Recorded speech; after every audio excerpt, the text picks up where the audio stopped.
લોકસભા 2024ની ચૂંટણી પહેલાં તો સુરતમાં ભાજપનું કમળ ખીલી ગયું છે।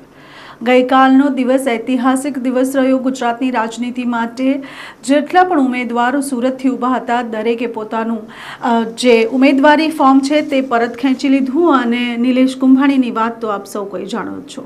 નિલેશ કુંભાણીએ નાટકીય ઢબે ડોળ રચાવ્યો, તેમના જ પરિવારના ટેકેદારોને રાખ્યા અને સહી ખોટી છે તેવી રીતે તેઓએ પોતાની ઉમેદવારી જે છે તેઓની ઉમેદવારી અમાન્ય ગણાય તે રીતે આખીએ પ્રવૃત્તિ રચી નાખી।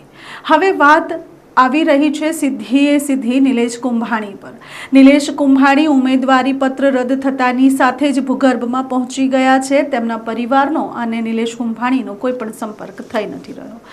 લોકો તેવું પણ કહી રહ્યા છે કે તે ભાજપમાં ટૂંક સમયમાં જોડાવાના છે। સુરતમાં અત્યારે હવા વહેતી થઈ છે કે નિલેશ કુંભાણી પહેલેથી જ ભાજપ સાથે મળેલા હતા અને તેઓએ આ જે પણ ચૂંટણી પહેલાં કર્યું છે તે ભાજપ સાથે મિલીભગત થઈ હતી અને તેની લીધે જ તેઓએ પરિવારના ટેકેદારોને રાખ્યા હતા। વાત તો એ પણ છે કે કોંગ્રેસ પણ હવે નિલેશ કુંભાણીની અગેન્સ્ટમાં થઈ ગયું છે।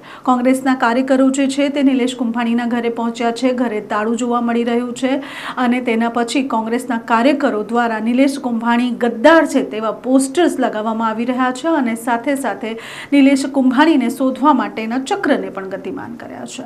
નિલેશ કુંભાણી ટૂંક સમયમાં ભાજપમાં જોડાય તેવી શક્યતાઓ પણ લાગી રહી છે। આપનું આખા વિષયમાં શું કહેવું છે કમેન્ટ કરીને જરૂરથી જણાવશો।